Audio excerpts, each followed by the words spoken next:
Let's get going. Hey, podcast listener, even if you are alone in your entrepreneurial pursuit, know that today, right now in your earbuds, you are joined by thousands of entrepreneurs all around the globe seeking to do the same thing you are. If you want to know more about this program or this podcast, or want to get barraged by a lot of annoying pop-ups, check out our website, lifestylebusinesspodcast.com.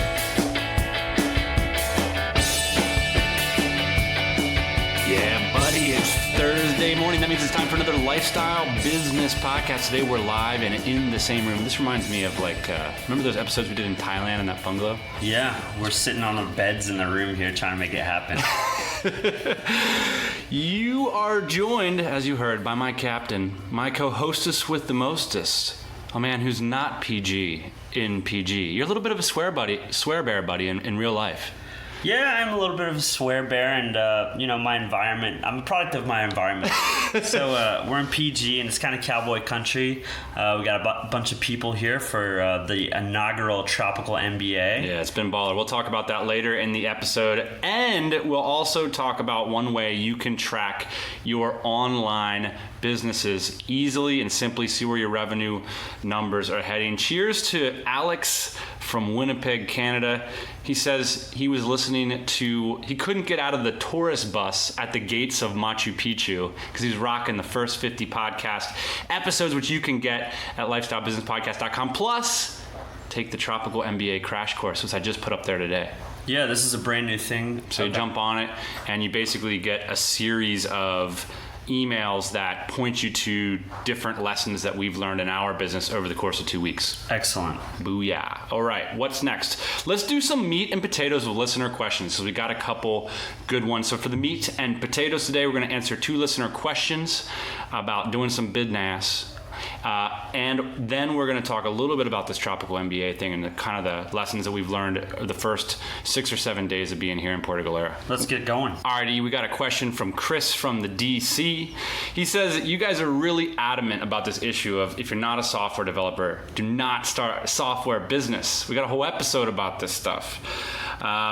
Basically, what Chris is in this position that we often get in. He's got a great software idea, and he really wants to do it. He wants to get away from affiliate and niche sites, and he wants to do something more substantial, more legitimate. And of course, there's software opportunities everywhere. Yeah. So his idea is, he's so tempted by this idea. What are the pointers we could have as he goes forward with this idea? He's not set on the idea, but it serves a market need, and he wants to go and solve this problem. Okay, Chris, well, I think you've got a couple options. We've personally been down this road before. We spent tons of cash before and had it crash and burn on some software development. I think, in my opinion, if you want to develop software and you've got ideas for software, you should become a software developer. And that might mean hacking away at software for 2 years. One thing that I think is I've noticed in my life is say the guitar, for instance. If I just would have started playing the guitar when I said I wanted to play the guitar, I'd be 10 years into it by now. Right. And it's only 20-30 minutes a day, and I'd be semi-pro at this point. And I think a lot of people would say the same thing, and I think coding is one of these things too. Hey, if you want to code, if you think it's valuable today, it's probably going to be valuable 2 years from today. Yeah, there's no question that this is a killer skill set. Check out codeacademy.com and start rocking through some exercises. At least get your head wrapped around the idea of what language you're going to choose and how these things work. So I totally agree with Ian. Get your hands dirty in some code if you're going to start a software company. But there are some other options. The first one is to do it. Dan Norris from Web Control Room, which is he's an attendee of the TMBA. He's got a great piece of software, which we're going to talk about at the end of the program. But one of the things that he's doing, he's managing developers. He does understand how software works, and he's using established libraries and code bases. And these are the same kinds of pieces of code that have been used in other software applications. So it's like what Ian and I did with Drupal is that we weren't developing Drupal to solve the problem of how to build a CMS on the web, right? Instead, we were using existent libraries to solve our own instances of those problems, like how to put up our e-commerce store. So that's totally different. We can manage a Drupal developer. We can't manage the project to develop Drupal. That's right. It's hard to manage something that you don't know how to do yourself, at least on the surface level. Yeah, so again, you can do this by building software using Ruby on Rails and existent libraries, stuff like that. And again, basically, you got to understand this stuff. You can't manage stuff that you don't fundamentally understand. I personally started pushing my software ideas to the side. Like a couple years ago, I always had these ideas, and so did you, and we'd shoot them back and forth to each other. Oh, I got this great idea for this or that. And I think, you finally started to get to me. You said, dude, either become a software developer, basically do your thing or get off the pot, right? All right, the final piece of advice, Chris, that we would give to you is see if there's any way you can solve the problem without software. You'll be amazed at how many problems can be solved with email, with consulting, with a basic product. I mean, I think about this when I go back to the 20 grand that I dropped on this product I was calling Freight Space. And it was that product that developed 3D palette visualizations for my clients. Well, that software was cool because it did it in like 20 seconds. But the truth is I could have done it in 20 minutes with an old pencil and a piece of paper. So why not take on clients and do the hard lifting, basically prove the cash flow with either a consulting product or a service or a patched together thing with existing software. And when you know it's a winner, then come back and develop the software. Yeah, pull out the old graph paper. I like that. I love it. The other thing about it is this makes me think of a lot of software products don't really succeed unless they have massive scale. And if you're just getting started in business, that can be risky. So by focusing on a software product that solves a really heavyweight problem, like that consulting would solve as well. Because, if you're going to improve like a browser widget, kind of thing, you're going to need to have tens of thousands of users to monetize that. Whereas if you're going to solve the palette card issue, you might only need 25 companies as clients in order to cash flow your lifestyle business. All right, True. Let's get moving on to the next question. We got a great one from Tristan from the ShopifyCourse.com. Great sales letter, Tristan. It's $197. He's piggybacking off of the success of Shopify, which is something that we're big fans of, and he's looking for strategies to get traction. Well, Right to Podcasters is a good one, Tristan. Yeah, it is. The ShopifyCourse.com. Send us an affiliate link, man. All right. Basically, he's talking to Shopify, but he's struggling on how to position this product and how to get traction for it. So, Tristan, you've come to the right place. We've got a couple quick strategies for you. First thing you can do is you can go to search.twitter.com, search for the term Shopify. Let's start to take an inventory of what the key problems that Shopify users have. That's right, Tristan. I think that's a great idea. The other idea is that you can start to talk openly about Shopify. We were on Shopify for a while, and we're not on it anymore, but that's just kind of because we changed internally with our direction, not really anything. Nothing against Shopify. Those guys they're wonderful. It's a wonderful product. That's right. It's a wonderful product. But I did love hearing about Shopify. I mean, basically with a lot of these web platforms now, it's really good to understand what the company culture is, how long they've been around, what they're charging, all these kind of insider Shopify things, because I want to know if the platform that I pick is going to be around 2 or 3 years from now. I want to know if I can expect a price increase. I want to know everything that's going on. I want to know if they're still developing plugins for their site, things like this. So I think creating a place where you can have a dialogue about Shopify vis-a-vis maybe a podcast, maybe a blog, something like that could be very cool. Yeah, so you're doing a great job with your brand by piggybacking their success. Now, you need to do some piggybacking with your marketing, because there's a lot of news surrounding Shopify. When there's a new software update that comes out, when there's a new theme that gets released, when there's a new piece of functionality or price level, you should be the guy in the marketplace who's giving the expert commentary on that. Be the John Gruber for Shopify. Be the person that people go to look for opinions about Shopify. And better yet, start training people in Shopify. Dish the goods. Do it in front of me. Solve my problems for free. I'm going to go do that Shopify course. Or, maybe you're going to find that doesn't quite solve the precise problem. Maybe you can charge more for another thing, like, how about this custom liquid framework theme?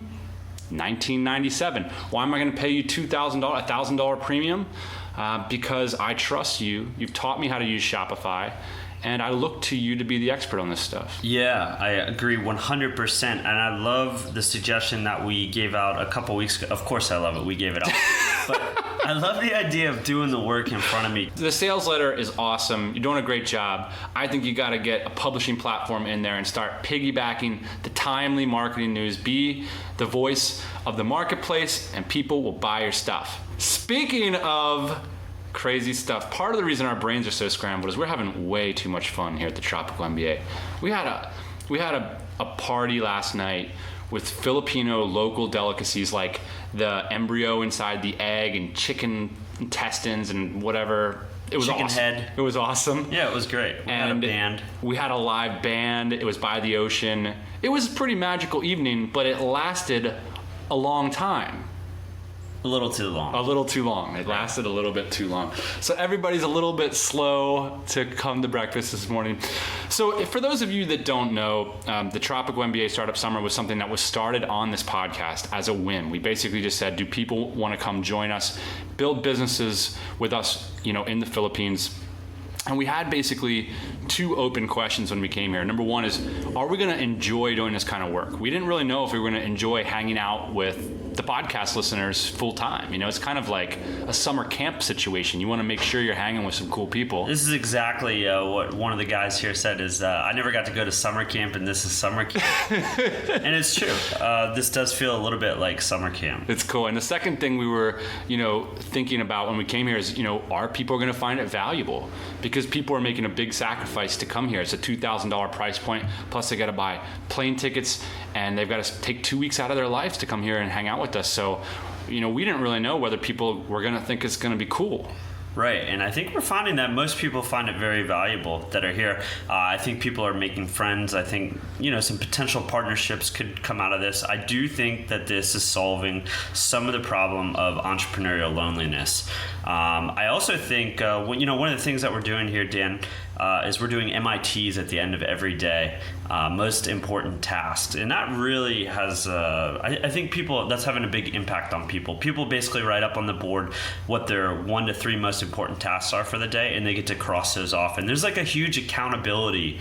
There's a huge accountability component to what's going on here, and I think people really enjoy that. We didn't get the MITs done last night, by the way, because the MIT for everybody was the same, which is party all night long. Oh, we got it done. we crossed that one off. The biggest thing that I really didn't expect, and so I asked everybody, like, what is the biggest value to you guys? And everybody said that they never get hung up, because at any moment that they get stuck on anything, there's like 15 people, including our staff, who can solve the problem immediately for them. Yeah, we've got a bunch of people with a bunch of different skill sets in here.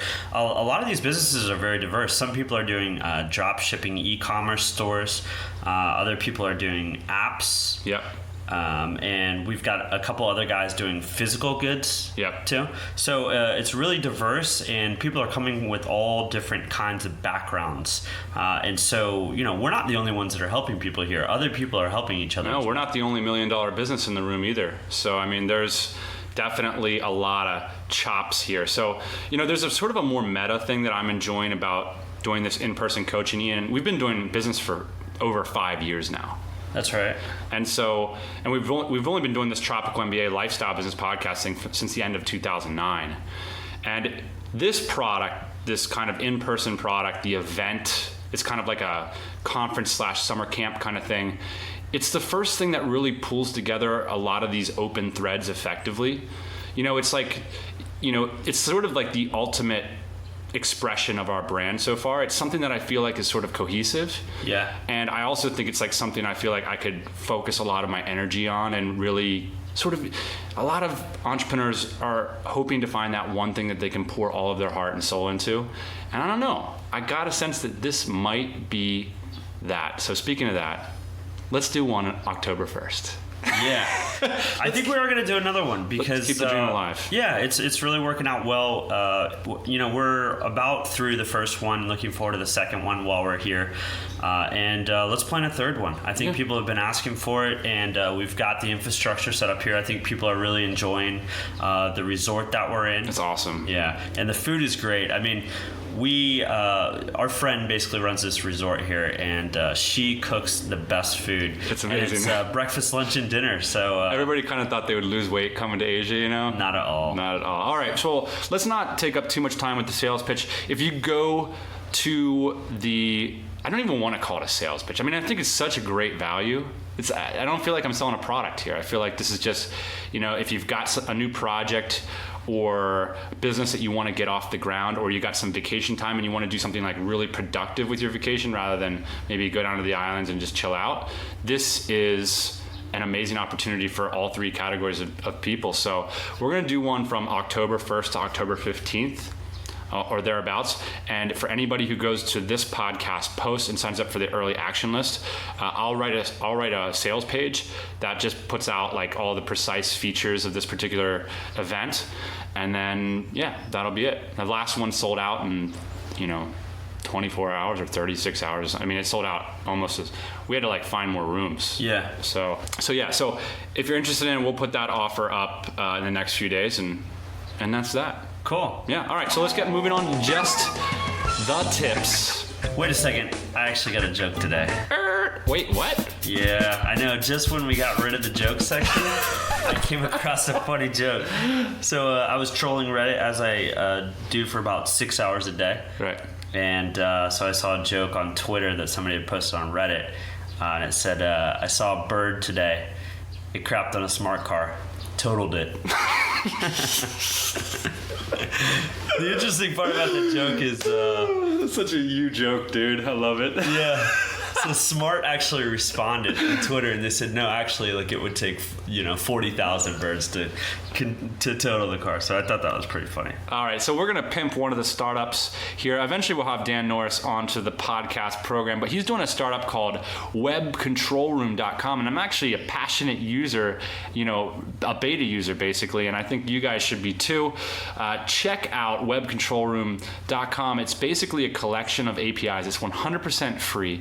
You toss in your FeedBurner, your Aweber, your PayPal, your Google AdSense earnings, your Xero account, you name it. You put it in there, and you just go to webcontrolroom.com. And I actually prefer the online, or like the web-based, to the iPhone application, but he does have an iPhone app. Right.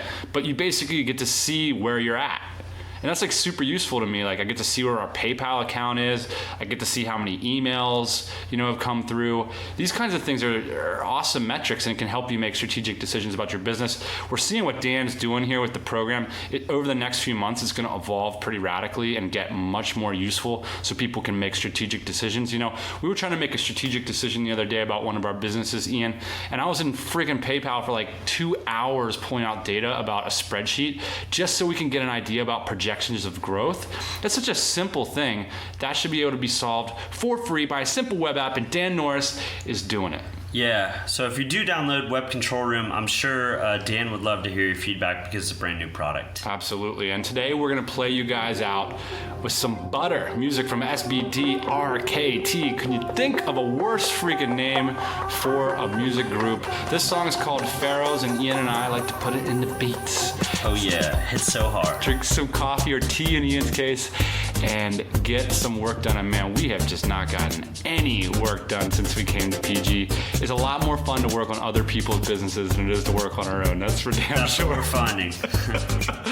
Oh man, we're having so much fun here. We'll hope you come and join us in October. We'll talk to you next Thursday morning. Booyah. Hey everybody, thanks for listening. Don't be shy. We've got a mailing list, lifestylebusinesspodcast.com. Go there, get yourself signed up, and we'll keep you up to date on everything we do.